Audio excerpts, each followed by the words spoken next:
ये कहा जा रहा है चंद दिन रह गए सर, ठीक है, और सेनेट का इलेक्शन अब होगा नहीं होगा। अब आज खबर आई है जराए से कि जी वो पेशावर हाई कोर्ट के पीटीआई, जी हाँ, नहीं, इलेक्शन कमीशन ने खत लिखा है वहाँ पे पेशावर हाई कोर्ट को, हाँ जी, कि जी आप रजिस्ट्रार को लिखा है खत, चीफ जस्टिस साहब जो हैं वो बंदोबस्त करें हलफ बर्दारी के लिए। अच्छा सर, शहजादा फहद साहब पेशावर से हमारे साथ हैं, पीटीआई के जिनको टिकट नहीं मिला वो एहतजाज कर रहे हैं, वो एहतजाज कर रहे हैं। शहजादा फहद जिनको टिकट मिला है या मिल जाएगा वो खुश हैं, बिल्कुल। अब तो पीटीआई, मगर पीटीआई के तो स्पीकर साहब और वज़ीर आला इस चक्कर में हैं कि इजलास ही ना होने पाए सर, अब ताकि ना इलेक्शन की नौबत ही ना आए। चले फिलहाल अब होता है नहीं होता, लेकिन तैयारी क्या हो रही है। शहजादा फहद, अस्सलाम वालेकुम।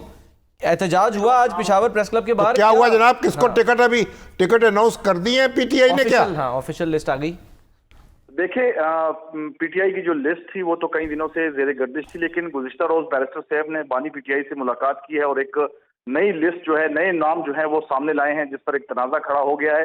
इस दौरान जो देरीना कारकुन है वो एहतजाज कर रहे हैं। आज भी बड़ा एहतजाज हुआ है प्रेस क्लब के सामने, और इस पे ये मुतालबा किया गया है कि जो बाहर के जो लिस्ट में जो शामिल लोग नहीं थे पीटीआई के, उनको क्यों इस लिस्ट में शामिल किया गया है। लेटेस्ट मतलब कौन कौन से लोग ऐसे हैं जिन पर एतराज हो रहा है?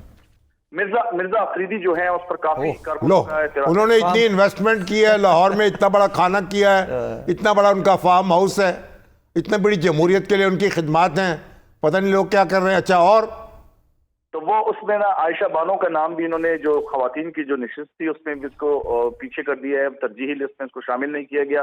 तो कारकुन काफी नाला नजर आते हैं। लेकिन एक बात अभी लेटेस्ट जो अपडेट आई है, अब इजलास जो है खैबर पख्तूनख्वा असेंबली का इजलास तलब करने का फैसला कर लिया गया है, और अब ये पार्टी इजलास में फैसला हुआ है कि इतवार के रोज मुमकिन तौर पर सेनेट के इलेक्शन से एक रोज कबल इजलास होगा, और ये जो हलफ लेना है मखसूस नशिस्तों पर, तो इसमें भी जो लगता है कि हुकूमत और अपोजिशन के दरमियान जो मामलात वो हैं वो तय पा गए हैं, क्योंकि इजलास में मखसूस नशिस्तों ने जो खवातीन थी उन्होंने हल्फ लेना था, और हल्फ के बाद ही सेनेट के इलेक्शन इन्होंने कंडक्ट करना था।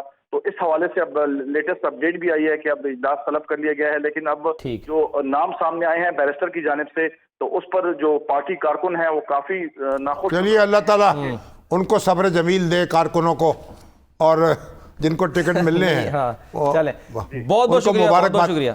अभी तो आप देखिए जो बानी से मिलने के बाद, यानी जो हमारे सलमान अकरम राजा है जी, उनको बड़ी तनकीद हो रही है। जैसे आलिया हमजा पे वो गर्जे बरसे हैं, आज तक कोई सियासी लीडर किसी अपने कारकुन पे या किसी साथी पे इस तरह नहीं गर्जा बरसा होगा जिस तरह गर्जा बरसा। हालांकि आलिया हमजा बेचारी बहुत एक जीदार खातून है, बड़ी उनकी साख है, और उन्होंने ऐसा समझा है कि जैसे वो लावारिस बच्ची है, जिस तरह कान पकड़ लूं, जिस तरह उनके जनाब डांट डपट कर लूं, तो बड़ा एहतजाज हो रहा है। तो सलमान अकरम राजा को चाहिए कि अपने कुछ अल्फाज जो हैं वापस ले लें। चलें देखते हैं सर वापस लेते नहीं लेते, लेकिन हम आपके जो है वो सवालात जरूर लेंगे, और उसके लिए एक बार फिर रिमाइंडर आपको कि अगर आप कोई सवाल करना चाहते हैं शामी साहब से, तो उसके लिए आप हमारा नंबर नोट कर लें। ज्यादा सवालात ना आ जाए ना कब जवाब ही ना दे सके। नहीं सर, आप तो हर सवाल का जवाब दे सकते हैं।